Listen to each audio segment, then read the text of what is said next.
On Thursday, during an interview on Fox Radio, Donald Trump actually said that Joe Biden needed to drop out of the presidential race. Like, that's it. Joe Biden has to drop out.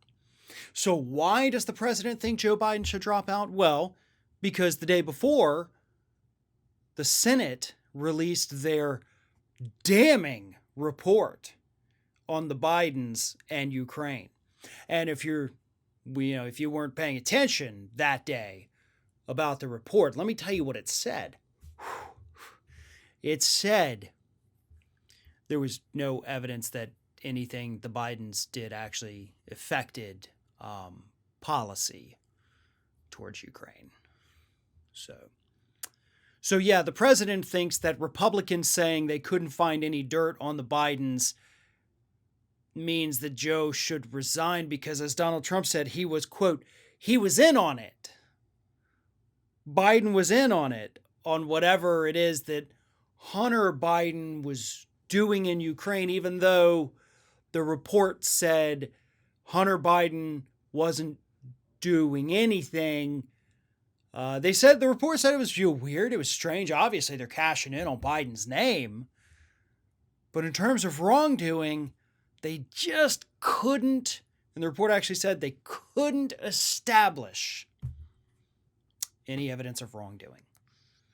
And Joe Biden was apparently in on it too, according to Donald Trump. And dang it, that means he needs to withdraw from this race, drop out.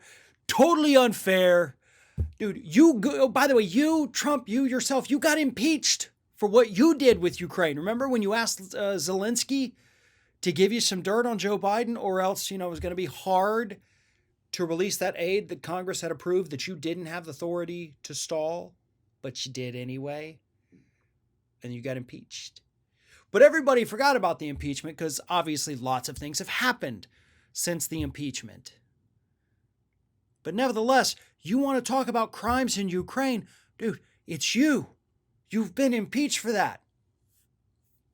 So here's the thing. If Trump wants to go this route, it's not going to work. I mean, yeah, there's going to be plenty of Republicans, and I know there already are, who think that this report released Wednesday morning, early Wednesday morning, that's, you don't release things like that if you want them to stick around in the news cycle. There's going to be some that believe that there was wrongdoing. And as I mentioned at the time when we covered it, they worded it in a way that actually lends itself to allowing conservatives to spin it as immoral, improper, wrong, but not illegal.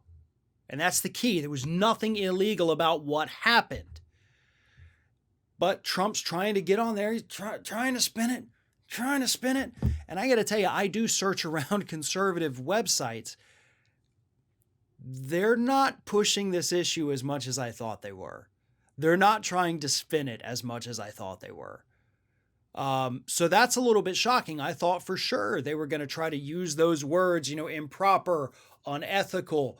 The Biden kids were using his dad's position to get rich. I really thought they were going to do a lot more with that, or that it was going to be picked up a lot more, and it simply hasn't. This was supposed to be a big, almost October surprise, a few days before October surprise, I guess we call it. And it turned into a giant nothing burger. A nothing burger that is so weak that if it gets brought up, all it's going to do is remind people that, oh yeah, Trump was impeached for his Ukraine actions. And that's probably going to backfire even more. I promise you, there's a lot of people in this country that legitimately forgot that Donald Trump was impeached. So if he wants to continue to push this and go down that path, it's not going to end well for him. And it's not going to hurt Joe Biden at all. And Joe Biden is certainly not going to drop out of the race as Trump would like him to.